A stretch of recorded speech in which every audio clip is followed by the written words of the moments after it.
Test, test, test, test, test.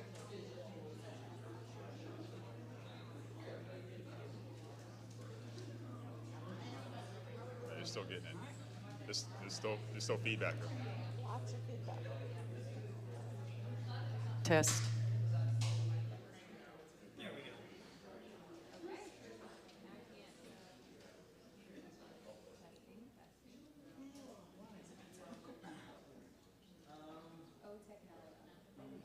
Test, test, test, test, test, test.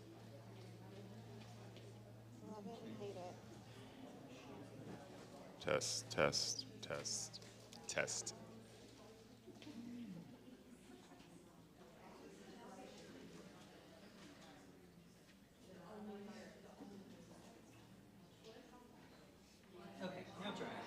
Okay.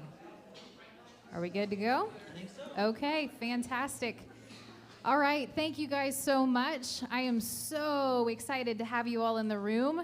And we do have these cameras and things in the front because we have a lot of people joining us live stream. So that's why this is kind of front and center. We want to make sure that they are able to hear our panelists, hear the conversation, and be able to get everything from this experience. But we are so, so grateful for you who are here in the room. My name is Bonnie Goodwin. I am an assistant professor at the University of Oklahoma in the School of Social Work. And I am coming to you today, welcoming you as the director of the Center for Adoption and Family Wellbeing. We are a center within an overarching research institute that is focused on child welfare impact. So everything that we do within the Center for Adoption, we focus in on looking at, learning about the impact of adoption on life, the lifelong experience, post-adoption support, what we need to really support our families and our kids and our adult adoptees throughout the lifespan. So we are really excited today. Today is a really special conversation where we are welcoming Angela Tucker. She came all the way from Seattle to join us here in Oklahoma. She is so many wonderful things, podcaster, author, a filmmaker, speaker, and also a nonprofit leader. And I hope she has a chance to share more about her mentoring, Adoptee Mentoring Society. I have learned so much from Angela in different spaces that I've been able to be a part of with her. And so that's why we invited her to come here and talk about the impact of adoption on the life of an adoptee. And we have three more wonderful people. I hesitate to say adoptee because there's so much more about you and your identity than just that. So, but that is a part of what you're here to share with us, is the impact of what it meant to be adopted in your life. And we are very, very grateful for your time and energy and willingness to be here with us. So I am going to turn it over to Angela, and we will have the opportunity. Angela's going to facilitate this wonderful conversation. I will have a mic, and I know at different points Angela's going to open it up to questions in the audience. So if you have a question, raise your hand, and I will come over to you with the mic to make sure that all of us can hear your question and also those online. So, all right, thank you so much. Thank you, Bonnie. Thank you, Haruv, OU, all the folks involved in my stay, which began 2 days ago. And yesterday had the privilege of going down to the boathouse where the documentary Closure, which is a film about my search and reunion, finding my biological parents, we screened that with other adoptees. It was very exciting. I love adoptee-centric spaces. I think we'll talk about that a little bit today. It's a lesser known need for adoptees to just know of each other, be in connection and relationship and conversation with each other. It's healing. So it was great to do that yesterday. Today I got to spend a little time on OU campus, and so I'm just thrilled. And really, I have experienced all the folks associated so far as being very curious learners, people who want to kind of go deep and get beyond some of the general platitudes around adoption, race, foster care. So I'm going to assume that of all of you as well. And with that, that's an invitation for your questions during the Q&A time, that we welcome them. So I would like to open us up for the next 20 minutes or so by helping all of us get to know the panelists, and then we'll open it up a little more to all of you. So to get started, yeah, I think I made it clear. I am an adoptee, transracially adopted, closed adoption, and it has become my mission in life's work to amplify other adoptee voices, because society typically thinks of adoptees as first kids. It's really common for, I think, all of us to be called adopted children. Like, wow, you're an adopted child, how awesome. Forgetting that it is a lifelong thing, we grow up. And then also that our stories are so varied and they're all valid. So that's hopefully what we'll see today in Destiny, who was adopted from foster care as an older child, from Ilbersal, who was adopted from Haiti to Oklahoma, and from Luray, who was adopted here in the United States during an era known as the baby scoop era. So you're really gonna get a variety of adoptee experiences. So Destiny, I wanna start with you and just ask you to share a little bit more. Who are you? I'm Destiny McAllister, and I'm from Edmond, Oklahoma. I was adopted in 2001 from foster care. I was put into foster care at age 12. And then I was adopted 4 months before my 18th birthday. Okay. I really thought I wasn't going to get emotional then. I don't know why you would think you wouldn't get emotional talking about. Right, but I want to be able to, speak. So,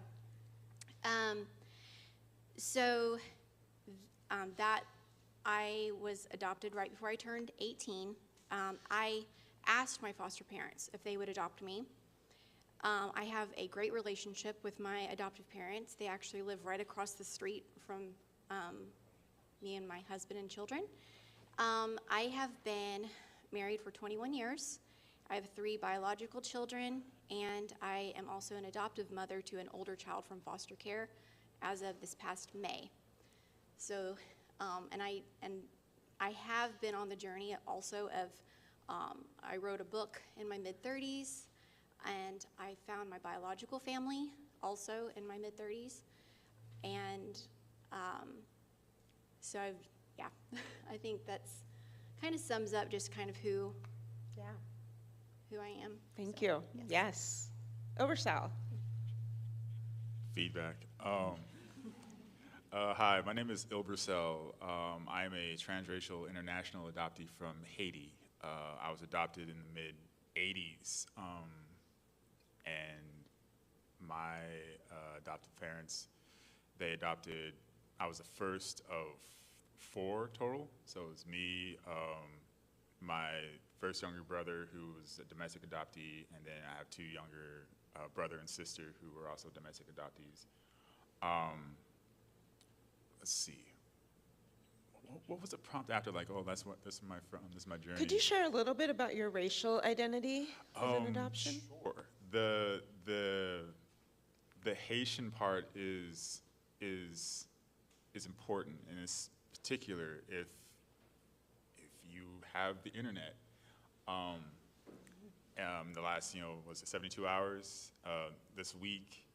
I know there's like jokes and there's the political, that sort of stuff, but those things, those rumors, that controversy, all that sort of stuff, it comes from how the West, how larger countries, the United States, Britain, France, Europe, how they view these countries that were and are prime for international and transracial adoption in groups that like Haiti, Ethiopia, the Congo, countries in Africa, South America, and because of those, I guess, relationships or how the West views and sort of denigrates those countries, it makes the idea of accessing children and services from those countries prevalent, and it sort of fuels and it propagates transracial adoption to Western countries in a way that's insidious, that's dangerous, that puts the idea of like seeing children and kids and families from these places and seeing people from these places as commodities, as something to be able to access in order to facilitate family growth and family development in the United States, in more I guess prominent and established countries. Yeah, thank you. So it's we can get deeper into the ways politics and international relations plays a role in adoptions. I just earlier this week, it was a shock to many of us who work in the field that China closed their adoption program, and so many Chinese adoptees who I know, one of the key pieces around their identity is that there's a lot of girls, Chinese girls in America, because of the one-child policy that made it such that folks wanted to keep the boys or keep trying to have a boy, and that girls would be sent away for adoption. And so the way that politics weave into international adoptees' lives is no small thing. And I think I've heard a lot of that from other folks after the recent debate where Trump did talk about Haitian migrants in relation to eating dogs and cats, and all the laughter that resulted on social media, but people like you, Obersal, felt it differently. So thank you. I think going back to your personal story, just sharing some more nuts and bolts, that your parents are white, is that right? Oh, I'd say of course, but that's kind of the transracial part.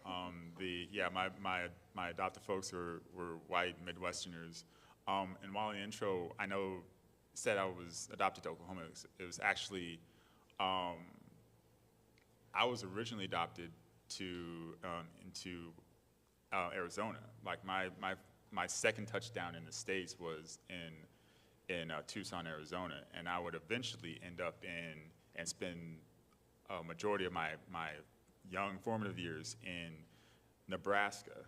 So, Cornhuskers, another Big 12 state, and I go from Nebraska to the Texas Panhandle, and then I would end up in Guyman, Oklahoma, or the Oklahoma Panhandle. I mean, it's out there. It's out there. So, if now picture and process. I guess what was I? I was a freshman in high school. Sophomore in high school in that part of the country, and how our family and how adoption and how just the racial dynamics and the cultural dynamics of northern Texas, western Oklahoma, central Nebraska play into forming the understanding of race, gender, culture, and identity from a black Haitian kid, or as my brother, who was also black and African American from Phoenix, or my half siblings who were mixed but also melanated, and how as families, as kids, we were growing up in these places that were predominantly not black at all, and having to navigate race, culture, tension, all these sort of things in parts of this state with their policies, with their understanding of race and gender and things like that. So that's again, I wasn't born here, I wasn't adopted here, but I spent a lot of my formative years here, from I think my sophomore year of high school till my third year of undergrad. I went to Southwestern, so a lot of Oklahoma time. Yeah. Thank you. So much to get into. Lorraine, who are you?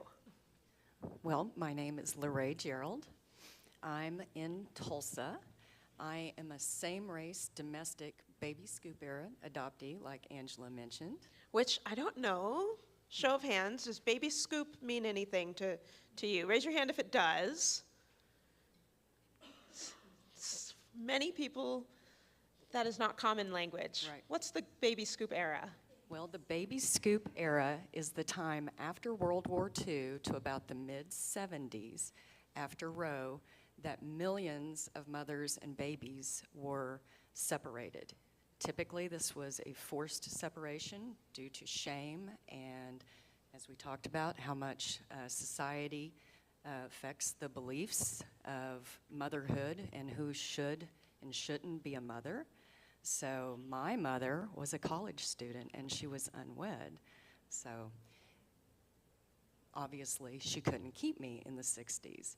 That was a time when a lot of women couldn't even get their own credit card or buy a house. And being unwed, obviously they deemed her not as fit as two married people. So I was put into the adoption system, and another thing at that time is there's not a lot of records, so I don't even have records of my first month of life.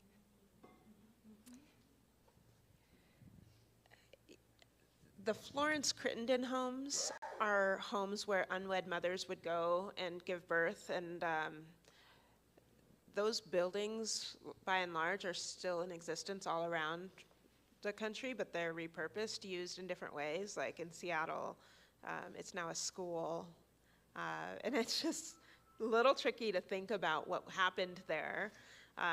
You know, if you've watched the film Philomena, you get a little sense of this. It's a different story, but it's similar, where mainly nuns and other folks were really telling women, you know, they were sent away.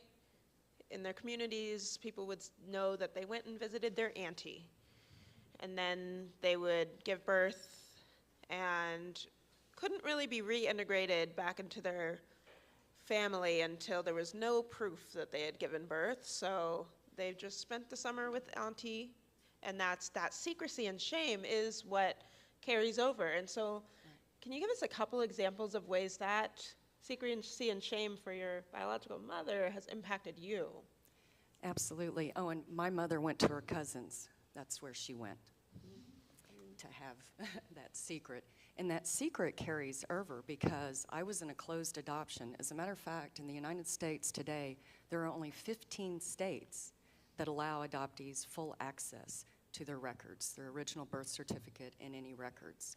And the rest are either semi-restricted or completely restricted. And again, I'm going to pause real quick to have a show of hands. Like, do folks understand the significance of an original birth certificate? Like, why that would be important?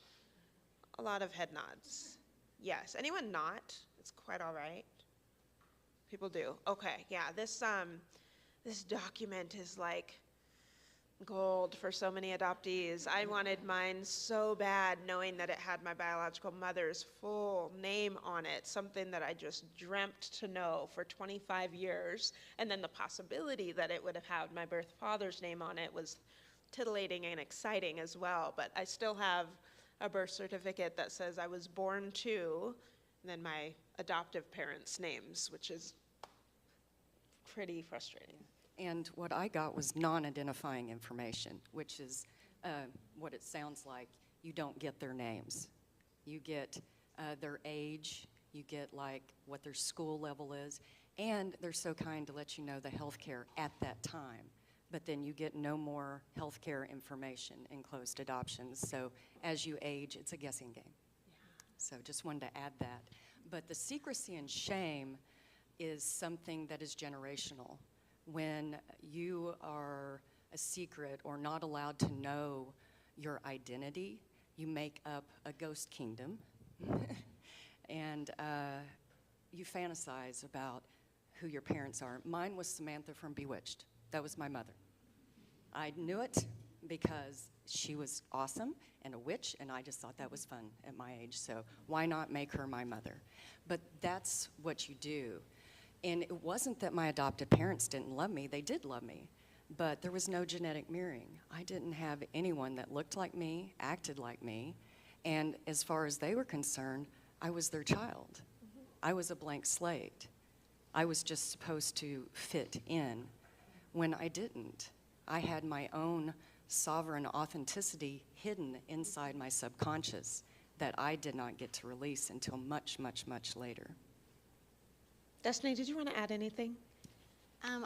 While we were on the subject of the birth certificates, it is very significant, and I think that, I think there's many social workers in the room, and if you have the opportunity to have that original document, please give it to the family that's going to adopt or whoever the child's with, because it can be very difficult to get the original.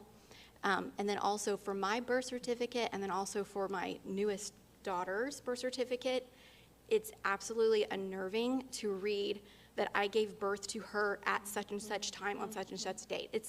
It's a legal document that is a lie. And if there's anybody that has the power to change that, I think that we need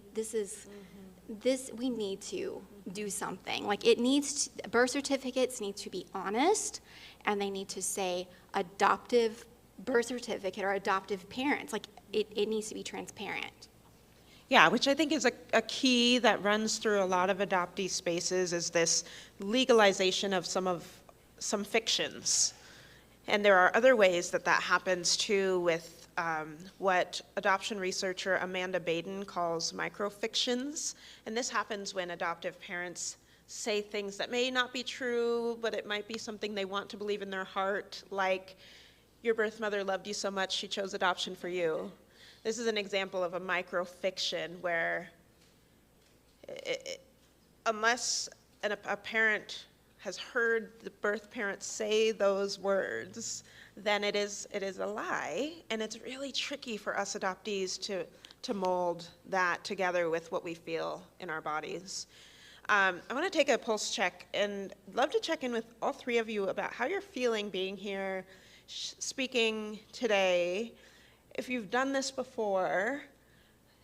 And then my final piece of that is, if there's one thing you want to make sure you say before we leave, what is that one thing? Just get it out now, as opposed to us leaving and be, oh, I wish I said this, or I didn't know if the audience could handle this truth of mine. Like, let's say they can.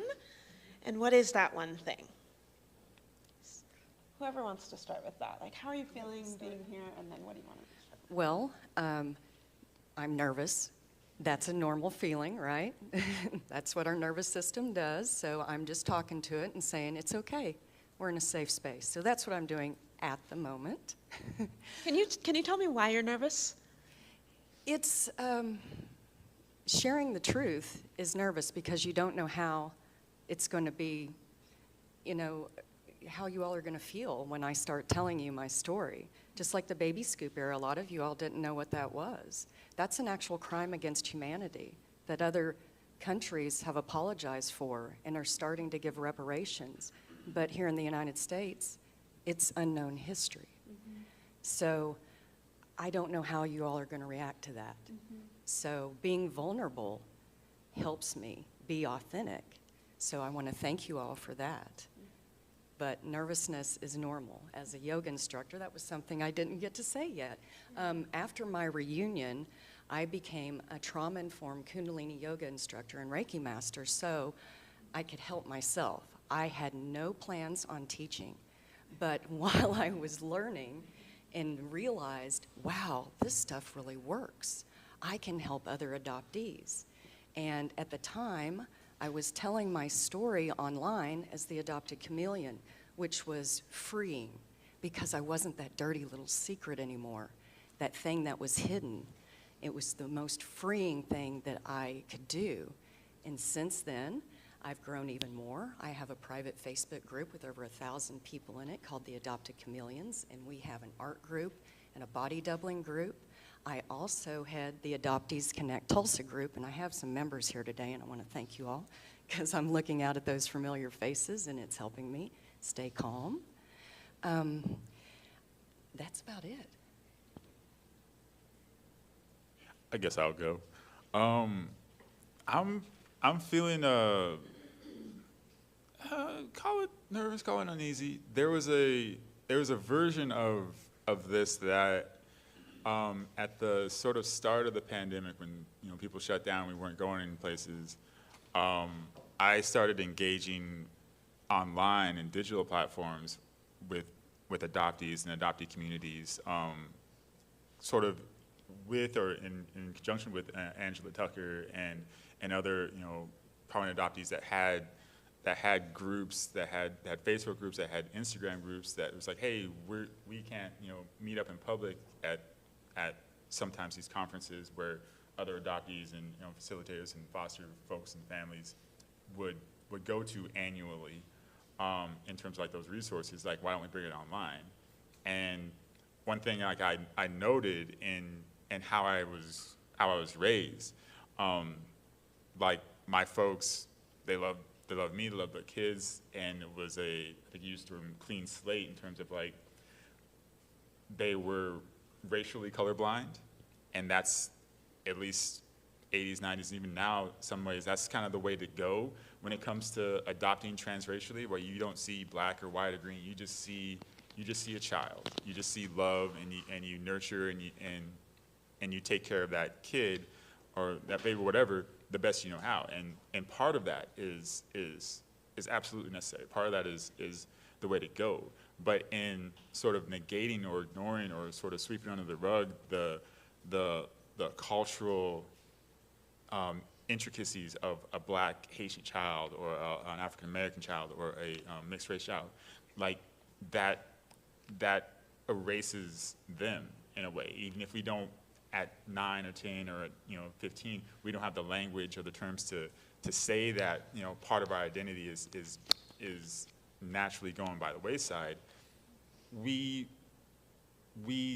are out in the world that way, and we bump up against challenges that aren't always presented to us because our folks, our adoptive, you know, transracially adoptive parents, didn't have the language and have the competency to arm us with that. And so I think, based on information, like that's kind of why I'm here. And that's kind of why, like, I was going back to the pandemic stuff. Like, I got into adoptee groups and adoptee circles to sort of commune and to have a language and have a space for that, because I know I didn't meet adoptees when I was a kid, when I was in elementary school, when I was in high school. I didn't meet fellow adoptees till I was in my late 20s, aside from my siblings. And so we're raised fine, we're raised well, but also the adoption part of us isn't addressed, there isn't language for it, there isn't access for it. Our parents didn't talk to us about adoption. In the 90s and the 80s, there were, what I've come to find out, organizations, camps. I think Minnesota is there's a popular camp. I think Colorado has a annual thing that adoptees and parents and things go to. Our family didn't have access to that. So when I'm in the pandemic and finding adoptees online and being able to have language and community and all sort of stuff, it's like, oh, that's part of what I was missing. Like, my identity is basically formed, but also there's this big, you know, elephant in the room that's like, oh yeah, by the way, you can talk about this stuff too. And you can talk about this stuff with kids, fellow adoptees who may have had access to those services, and maybe they didn't. And so now you're in the same place doing the same thing, and just, you know, calming and giving resolve to, for me, parts of my younger self that didn't have that because my parents didn't have that resource. So all that to say, in being here and talking to you people and talking about my story, it's exercising that, and it's also trying to make y'all aware of how necessary that is, and however you engage with, you know, children and their well-being, that all parts of them, if they're in foster care or if you're looking to put them in different, like, all parts of them need to be accessed and acknowledged, and not go by how, you know, earlier forms of adoption and foster care were, where you just, you know, you don't talk about those things. You put that under the rug and everybody's fine, and perpetuating that,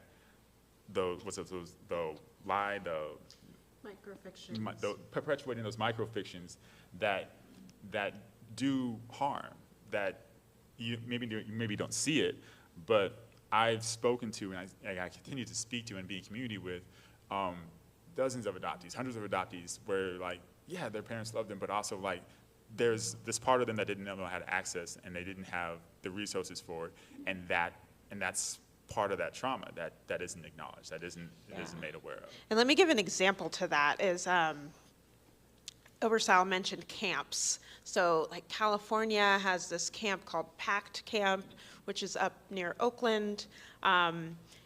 In Denver, Colorado, they have the African Caribbean Heritage Camp and a slew of other camps under this branch.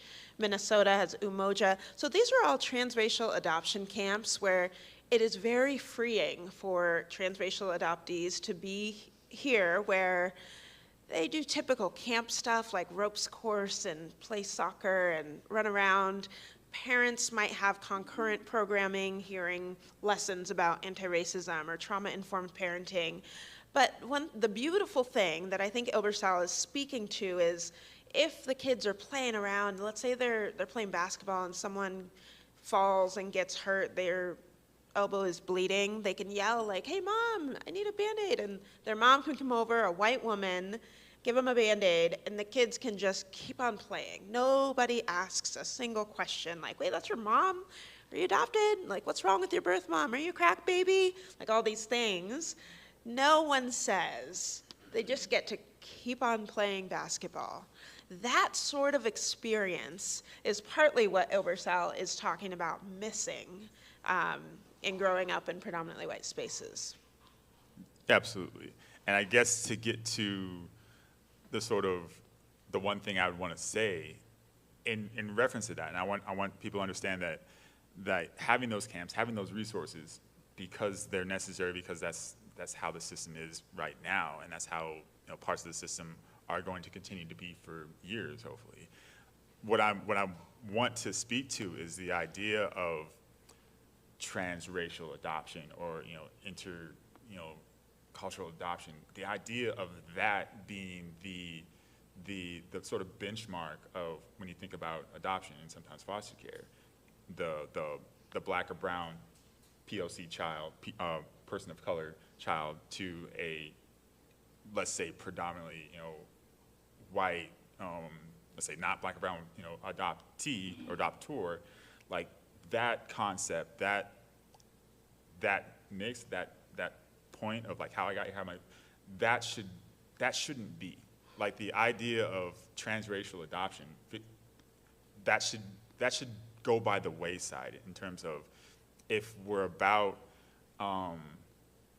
what's good for the child. And I know there are exceptions, there are always exceptions to the rule, but predominantly, by and large, the idea that I come from is like, well, we're building a family, so get the most accessible, cost-effective kid from pick a third world country, insert it here, and there you go. You got your family, you got your thing, you got whatever.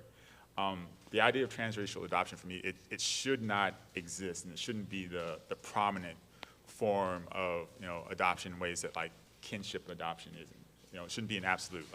Like what you said this morning, and like what people said, it shouldn't be the permanent solution for a temporary problem. And that gets to a much larger thing when it comes to like the economics of race and gender and all this sort of stuff. But just think off the top of your head, we think transracial adoption is a brown or black child with white parents, and that's just how it has to be, right? I disagree with that. And I know there are cases where like, oh, that's all there is, that's all we have, but also we think about how, because that's the way to go, how then all the other resources, all the other camps and schools and counseling, mentoring services have to go into then accommodating for this thing that's set up this way. It's like, yeah, because I missed some of those resources. I was lacking in some of the resources. Yes, I was transracially adopted, but I imagine if there was an alternative to how I ended up in this country. Maybe I don't end up in this country at all, but then I don't have that cultural disconnect. I don't have that identity. I don't have these challenges that come with being a tall black dude in predominantly white spaces, because that's the way in the 80s and now that's the way, you know, adoption is portrayed. That's the way you build a family. If you want to be altruistic, or you feel like, you know, saving these poor, destitute children from third world countries, There's gains and losses. There Yes. There absolutely are. And certainly it's not the rule. You know, we do know that there are transracial adoptive makeups that aren't black and brown kids and with white parents, but it is a large majority.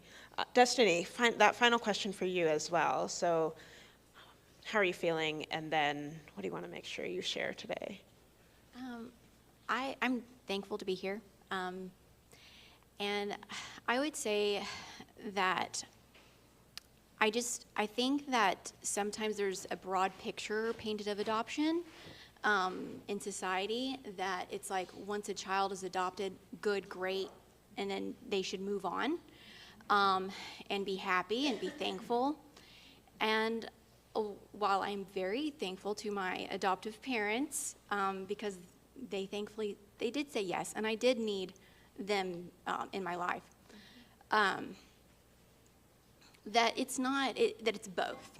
That you can be grateful for your adoptive parents and be very ungrateful that you even had to be adopted in the first place.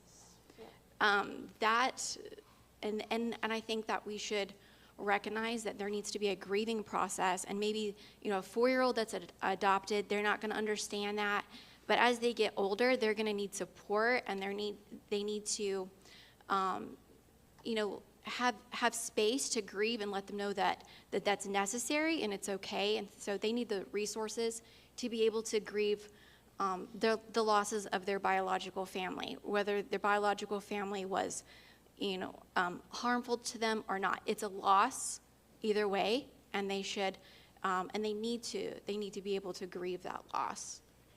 So. Yeah, so important. No matter the how, it is a loss. And one thing I loved is I did feel free growing up to say, to some effect, that, well, to show that I appreciated the home I was living in. My parents, I have a great relationship with them.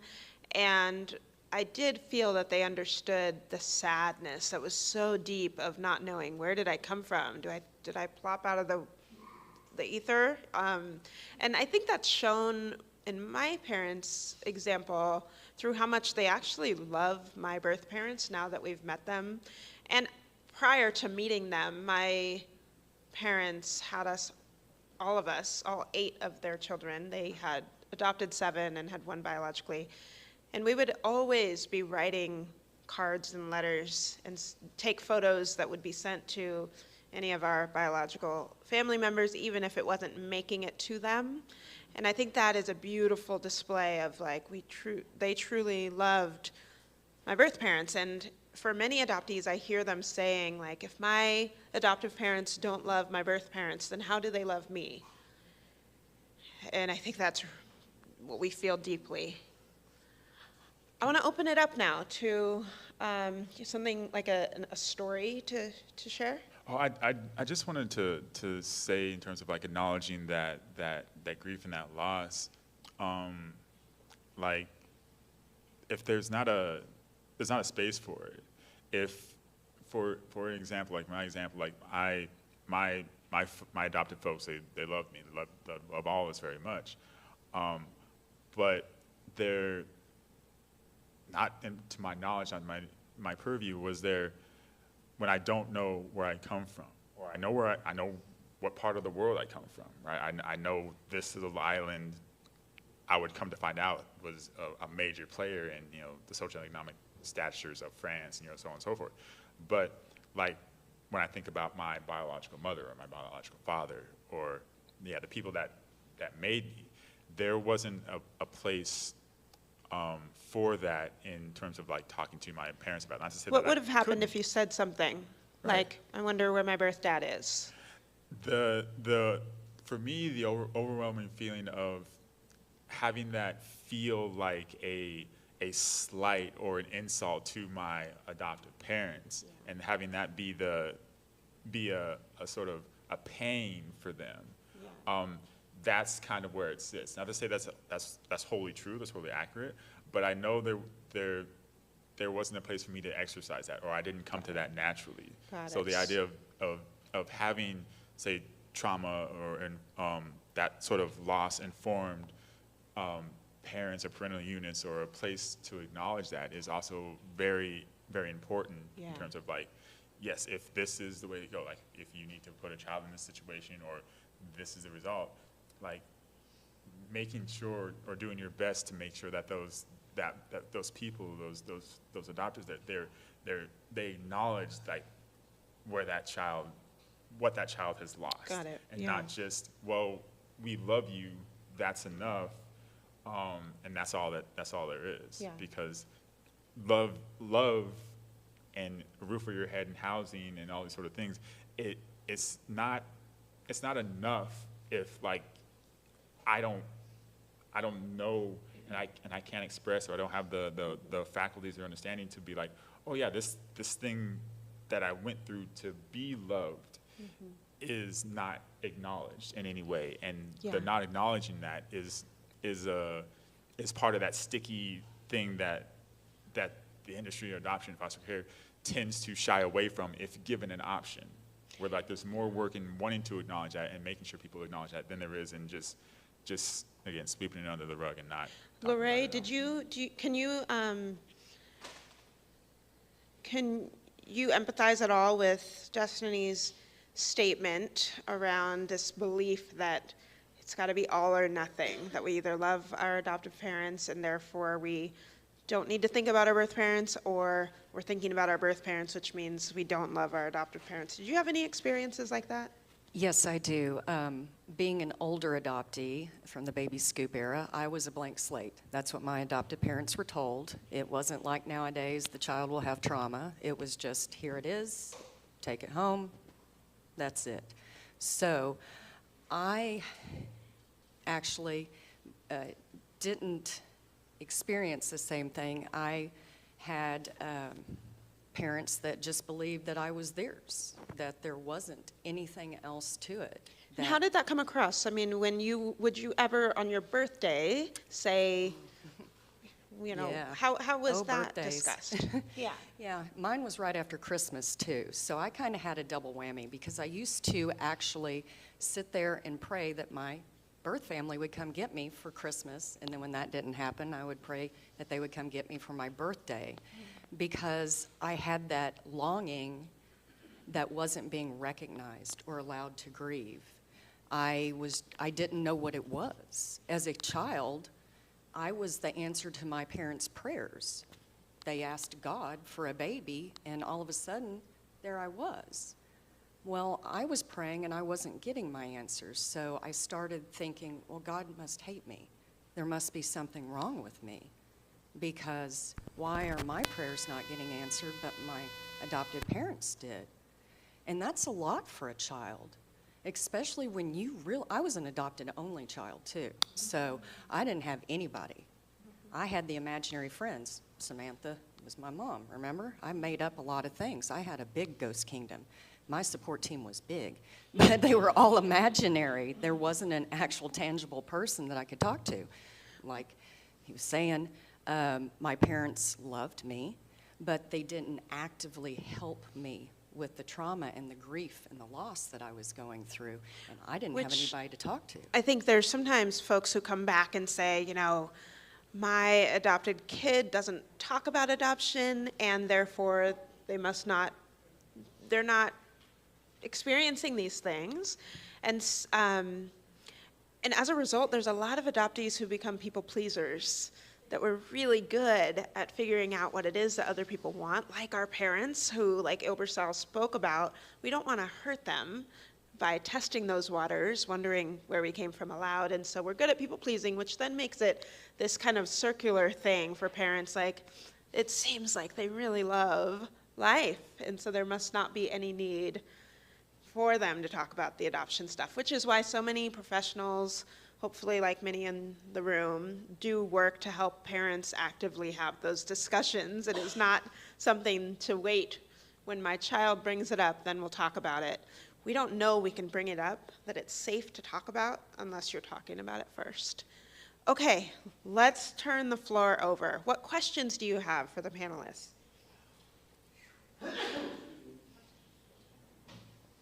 Raise your hand strong. Match their vulnerability with a question.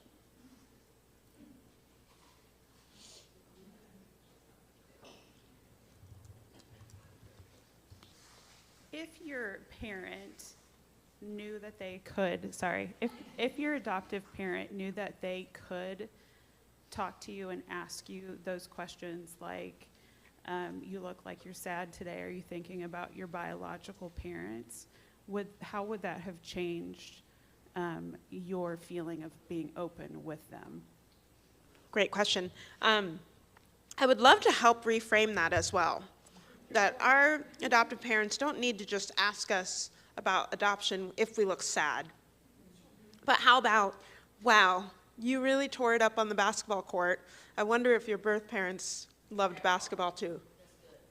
You know, and that's something that I think is troubling in this field, is that when we tend towards negativity, when we're only talking about birth parents and the action that they did that led to a child removal, we, even if we maybe needed to be put in a different home, then are really limited in thinking who our birth parents are.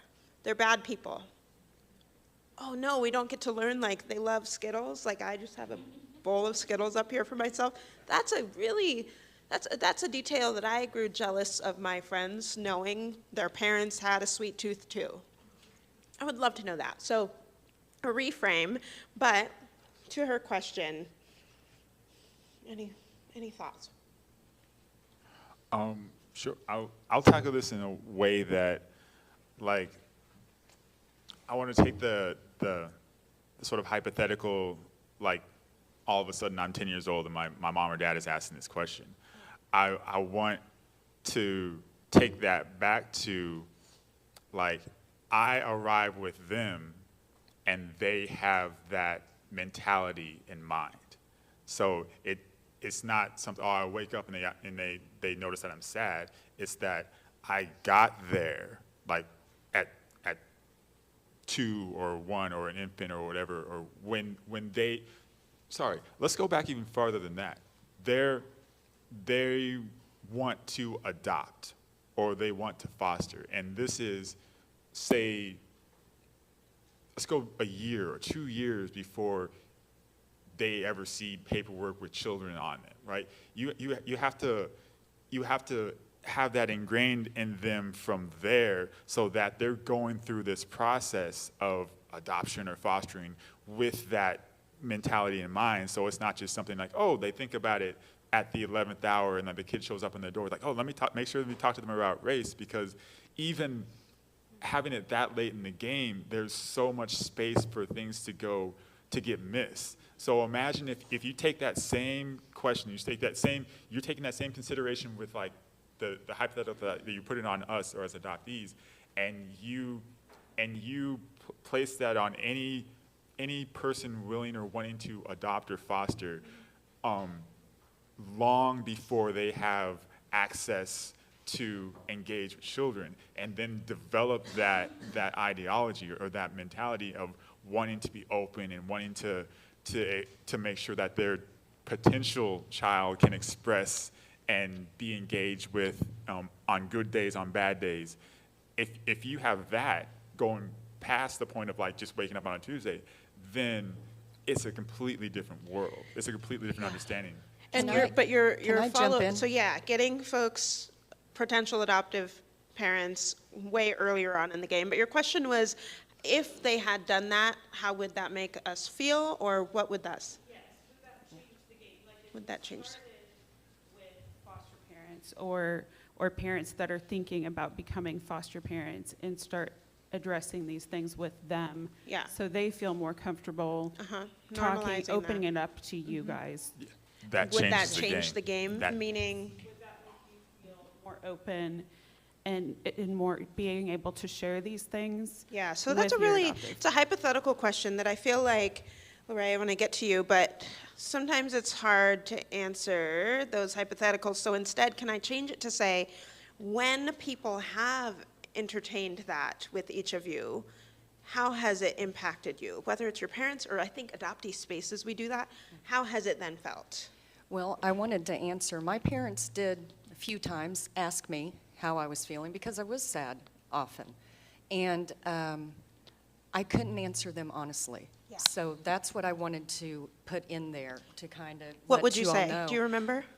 I would just say I'm fine. You know, I don't feel well. I have a headache. I have a Yes. tummy ache. I have something that was physically wrong so that I could get out of the conversation because I was the answer to my mother's reason why she couldn't have children. So I had to make sure that she was safe and taken care of long before I could be taken care of. We'll give Destiny the So that's what happened with when I would be asked is I great would example. lie. Yeah. So it harkens back to something Obersal said earlier, something we know, which is that when adoptive parents die, adoptees en masse go search for their birth parents, and adoptees all of a sudden are like, I'm so curious to learn about my birth parents. I've never been curious before.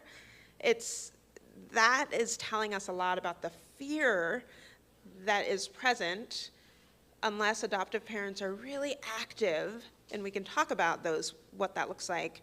Otherwise, it leaves a lot of us adoptees feeling like, I just don't want to make them sad.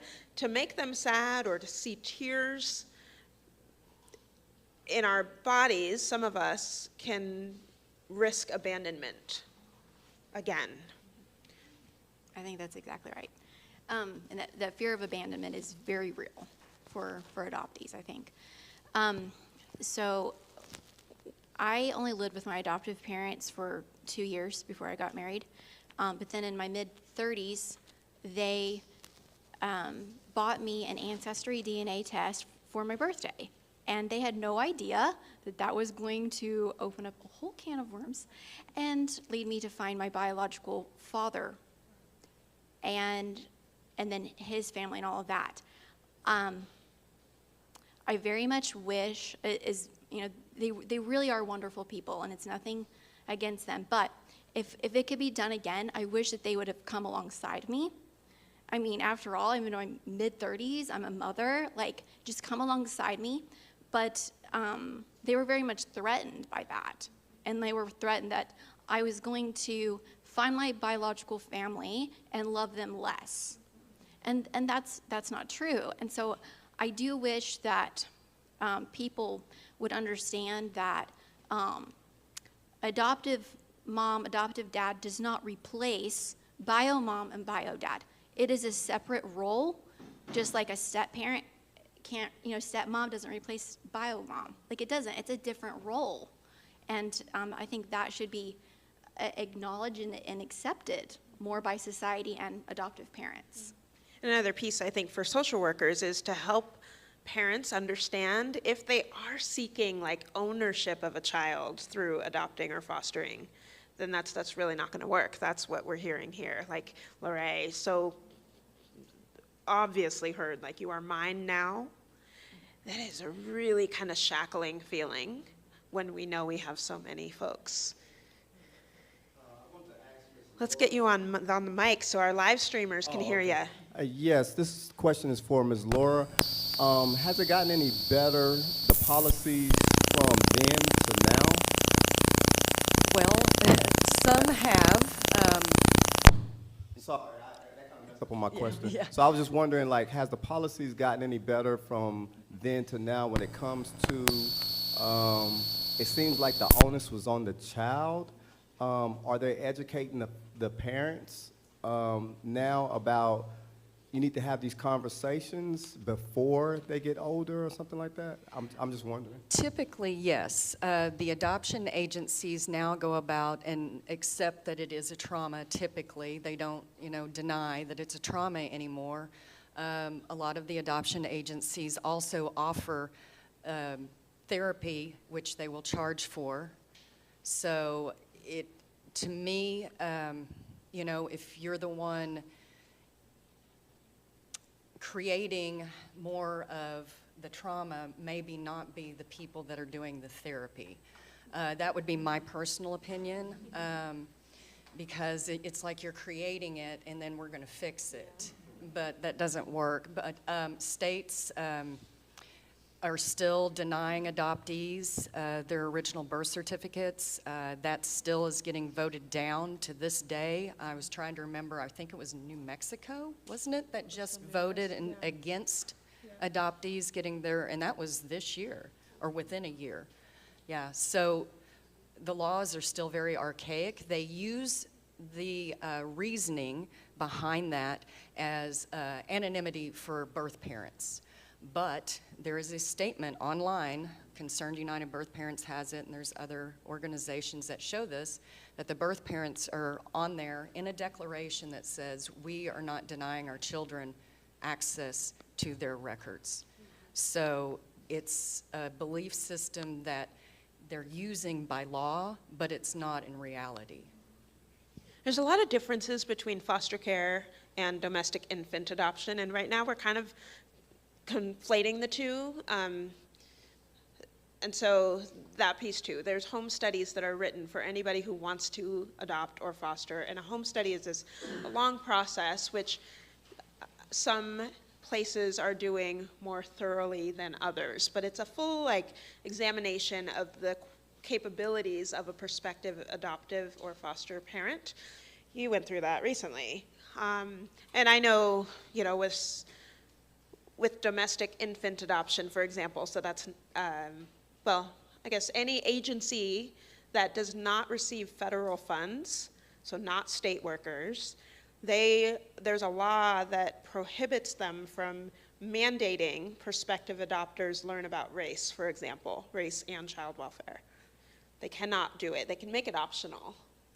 And so there's things like that where there's attempts at strides being made, but they aren't, the overarching thing is still get a child placed in a new home as quickly as possible without thinking a lot about, is this really necessary? You're looking for a pen and paper because I'm preaching. I'm gonna stop preaching. But there is a lot of change, and I think one reason a lot of folks are here today is because post-adoption support is a little bit of a new concept. That there was a big theory that once you're adopted, you're good.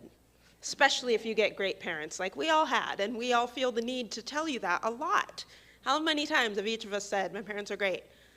We have to say that, otherwise y'all don't believe us. Like we're just angry adoptees. And so that's where post-adoption exists. No, I was just wondering,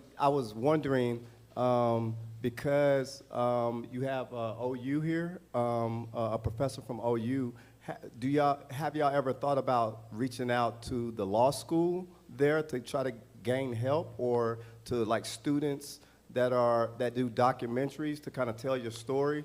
Because that's what's coming to my mind, 'cause I'm more of a problem solver. Yeah, thank you. There's a lot of documentaries out about adoptee stories, mine included. And yeah, the American Bar Association has a child welfare department, and so yes, there's a lot of legislation and a lot of advocacy work that adoptees are doing to spearhead it. Yes, there is collaboration happening. Societal view, though, is pretty strong against our thoughts. You can look up Adoptees United online. That is an organization that fights for the rights of adoptees, and there's about one lawyer, Greg Luce, that tries to do this. He does have a team of people, but we need a lot more people, a lot more allies to, when we're saying we want our original birth certificate, to not think that we're just ungrateful, that we didn't love our adopted parents, or we're just angry, that it's a human right. That's the way we need to look at it. It's not anything about how we were raised. It's just a human right. Other things of fighting for our biological parents to have had more rights. I talked earlier with the School of Social Work at OU about how we terminate birth fathers' rights in this country, which is often done by putting an ad in a local paper in size 8 font that runs maybe for a month, and if no father steps up and says, like the paper will say, were you with this woman at this club on this night? If so, like, call us, that kind of thing.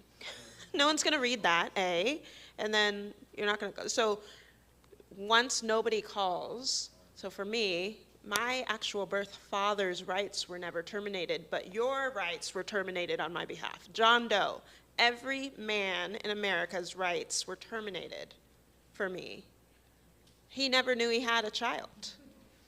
So that process is also something that folks like us are saying, you know, wait a minute, there's people who maybe could raise us or the whole side of the family. Like, family preservation is a big effort. I want to just tack on there. My father didn't know about me either. I didn't find him till I was 55 years old. 55. That was the first time I spoke to a birth parent. And he told me that he would have kept me. I didn't need to be adopted. So I lived my whole life being adopted when it wasn't necessary. More questions?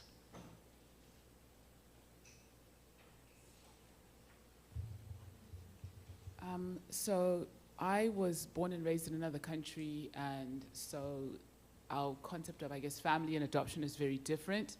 But one thread that I'm kind of seeing as I'm hearing everyone share their stories is that there seem to be these markers of like colonialism, patriarchy, individualism, right? Where like a child belongs to two people, and it's like a possession. It's like if I bought a used car, like whoever owned it before me is irrelevant. Like I am now the owner of that.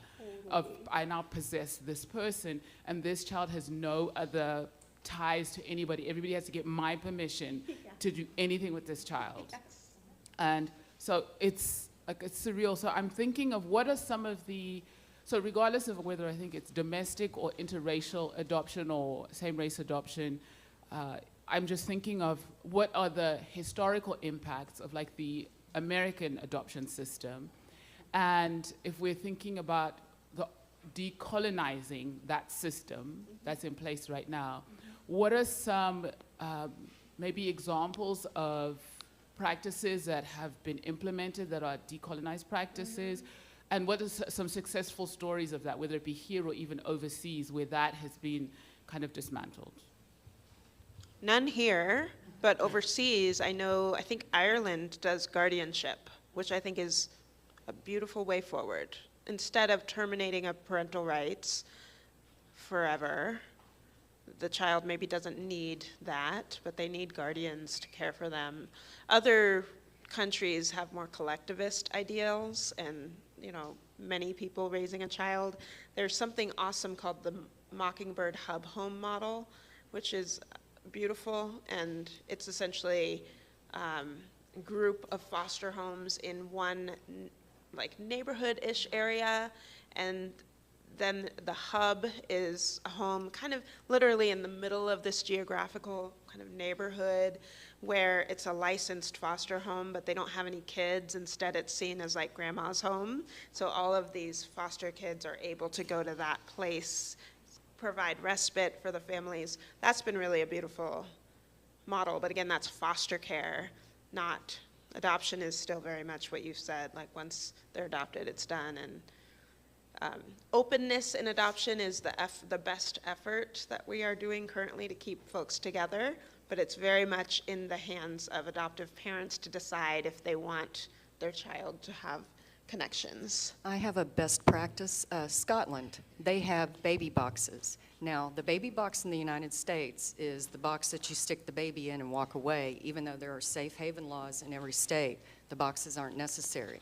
But in Scotland, they have what is known as a baby box, and that is pretty much everything that the mother would need. And sometimes that little bit of a difference, I think it comes to like $600 or something, but it's the difference between maybe that mother keeping the child and having to relinquish the child. Usually a biological mother only needs a little bit of support. I think the study was $5,000 or less, but the baby can be sold for $40,000 or more. So Scotland has made sure that the baby and the mother do go home. Even the box is something that the baby could sleep in case there isn't a crib.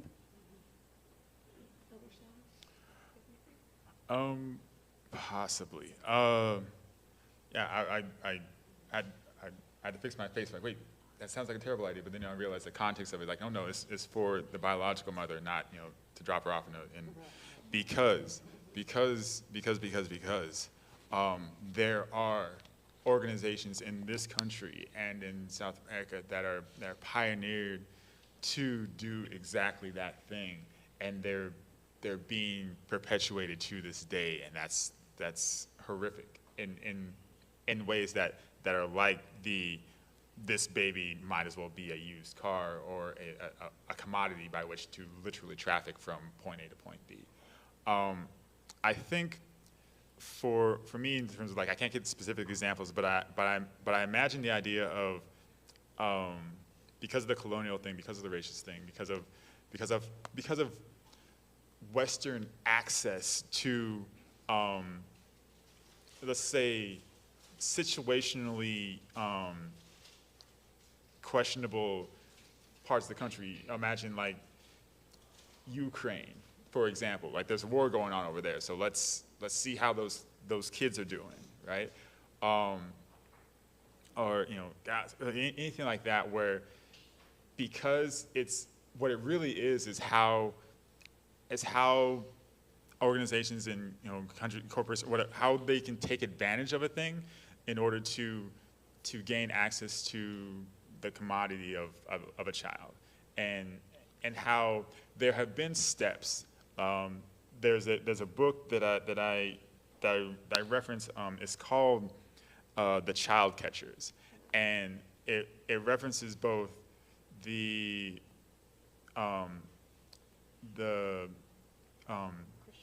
Christians, or the religiosity of, like, missionaries and orphanages that are supposed to be well endowed, and they're not. But take a country like Ethiopia, where in the mid 90s, early 2000s, they had been sort of plundered of children, and they got wise to how Western countries were accessing rural villages and rural parts of Ethiopia to sort of feed into transracial adoption, or human trafficking, whatever you want to call it. And they stamped down on policies and laws to make that harder for countries like the United States and France and Britain to access those babies. The same things, the same policies, similar policies were put in place in countries like Haiti, in countries like Colombia, and that effort to sort of shrink the supply, it's part of acknowledging how just having access to that is doing this country, this culture, these children a disservice in a way. So while it sounds sort of grim, I think in terms of, like, countries being wise to how there are better, more ethical, if you want to call it that, quote unquote ethical ways by which to protect and engage with children. That isn't just how easy is it for us to go to someplace else and plunder their children, go to someplace else and have access to them, so we can fuel the family building model in the United States. Yeah. And because that's frowned upon here, because in our borders, in our countries, like, we don't like the idea of that. We outsource it, and that outsourcing is what's changing, slowly but surely. But there are still places, there's still kids coming from other countries and having to be put into the system. But, like, that's slowly changing. It's just taking them. Yeah. One other piece, I think, and this is important, I think, for so many folks here who work for the state, is Jessica Price. She's a researcher, and she has produced this new, she's successfully piloted this race-blind removal system, where essentially caseworkers or anyone who's gotten a call about a child who may be in danger and thus CPS may need to go investigate, they aren't given details like the child's race or the zip code, but they're given everything else, and then they're being asked to make a decision. Do they need to go remove that child from care or not? And that, just by removing those two metrics, has drastically reduced the number of removals from a certain zip code in New York, and they're replicating it now in Florida. So that's been really great. Essentially, she realized that we can't do implicit bias trainings to get out of the excessive removal of kids from their home. That we can't just teach people, to be more aware of their own biases, that they actually needed more than that, and that's to not know certain information. It was pretty big, and she has a book out right now that I also recommend. So that's. Okay, I have two more questions. So one is about, you mentioned having hearing aids, and I've noticed that you're wearing hearing aids. And I was wondering how and this is open to anybody on the panel, how being a person with a disability or a disabling condition has affected, as an adoptee, has influenced or affected your sense of self and how you view disability and inclusion. For me, it's real intertwined, because my hearing loss, doctors aren't sure where it came from. I didn't get hearing aids until I was 5, which is partially because being in the system, I wasn't tested. I got overlooked. And I think that's tragic. So it led to a lot of other delays. So I now wear my hearing aids like it's an accessory. I like fashion. I like to accessorize, so I'm proud to wear them. But growing up, it was a tie to my birth mother in a way that felt embarrassing, knowing that I was born with a lot of drugs in my system, and therefore perhaps that led to this hearing loss. Nobody knows.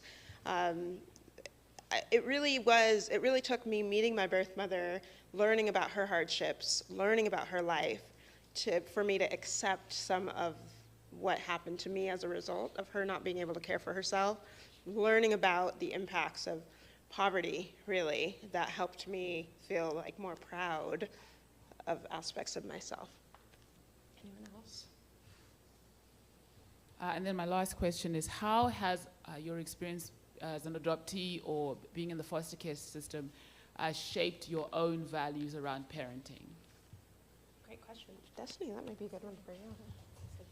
That's a big question. Great one. Well, I'm trying to think of. That's a question I really would have to think more about. How it's. Curious, how many sets of parents have you had? I can honestly not tell you off the top of my head. I'd have to just sit down and think about it and count. And so that, just the fact that you can't tell us a number, likely plays a role with the first biological child you had. Yeah. And thinking. I definitely feel like I'm very protective of my kids. And I want to be very honest with my kids. I think I grew up with a lot of lies and just living in lies and other people's lies, and to the point that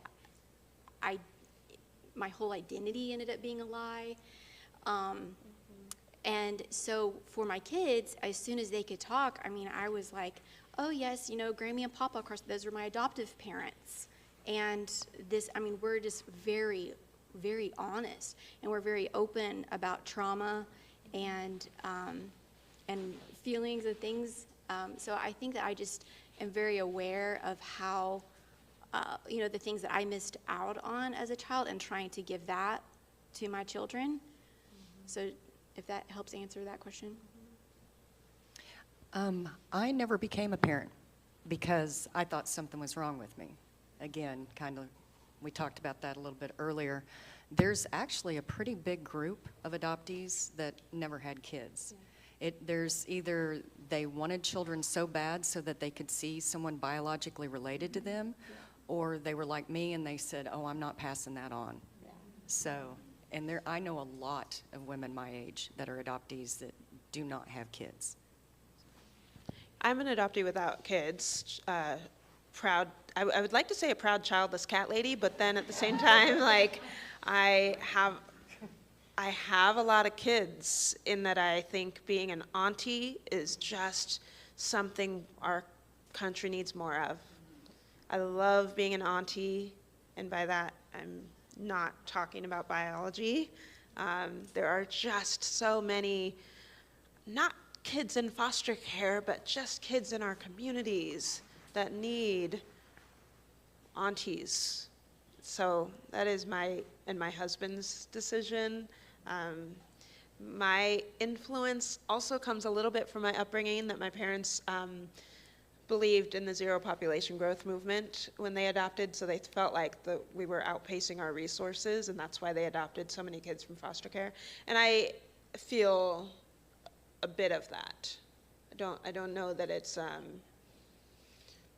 not necessary to procreate. There's no judgment on others who do, but a little occupational hazard perhaps that I know that this auntie role is missing. All right. I guess I'm a parent. I'm a single parent, and to how adoption played a role. Like, I'm gonna be really honest, because my child was unplanned, and that relationship was traumatic in other ways. But at the time, I had her in my early 20s. I have a sense of self, right? But I'm also still bouncing around the world,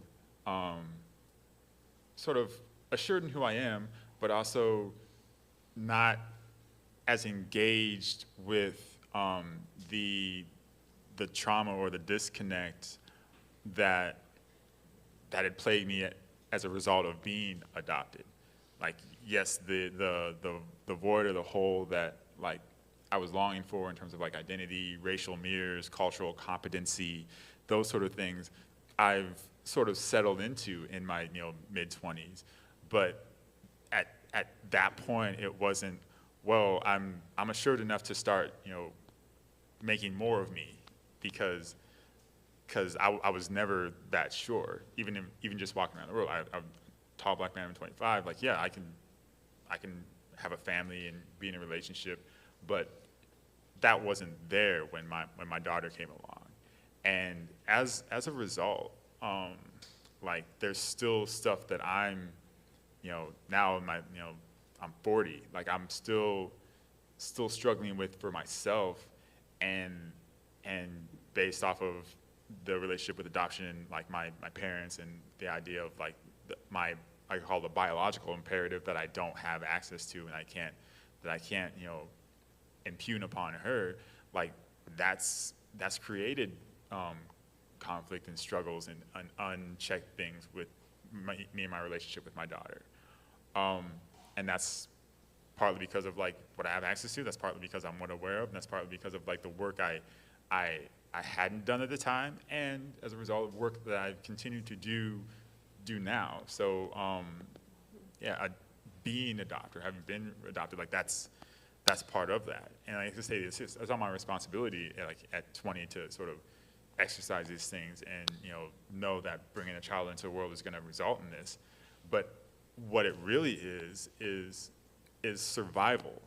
And part of that, a large part of that, is economics. Part of that is being black. Part of that is just living in the United States with all that implies, and how, like, there are a lot of the privileges and the luxuries that, like, I didn't have when I was, had my nose to the grindstone and just trying to keep me alive, and just trying to keep my daughter alive in her early stage, and then just now. So it's like, a lot of that is coming up, and a lot of that is like, I'm looking back like, oh yeah, because I was just trying to stay alive, what was giving context to my own adoption and then my relationship with adoption to my daughter when she's, a toddler, when she's infant, or when she's 8 or 10 years old, because I've been in a version of struggle mode basically my whole life.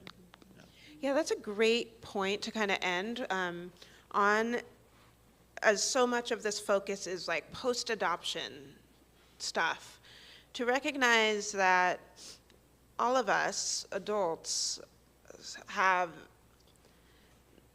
very palpable ways that the next generation for us are impacted, whether we choose not to procreate or struggle with that these are impacts from a decision when we were adopted. Caseworkers, other people, our parents, right? That the impacts are really, truly lifelong. And this is like a beautiful example of that. And so many adoptees feeling like we have to do that on our own. And it is why Bonnie started with the nonprofit that I founded called the Adoptee Mentoring Society. I'm amazed at how many adoptees come to seek mentorship when they are pregnant and they are about to have a child, and they realize a bunch of things, but one, it's perhaps the first person that they're ever going to see that looks like them, and that's overwhelming and scary. And then a feeling around survivor's guilt, like I'm doing something that my birth parents couldn't do, and that feels scary. There's just a lot. Nicole Chung wrote a book, she's a Korean adoptee, called All You Can Ever Know, and it's really about that time in her life. For so many adoptees, that is, it is a pivotal and a big, scary time. We need to wrap, I think, but let's thank our panelists for their courage. Yeah, you can ask the pen.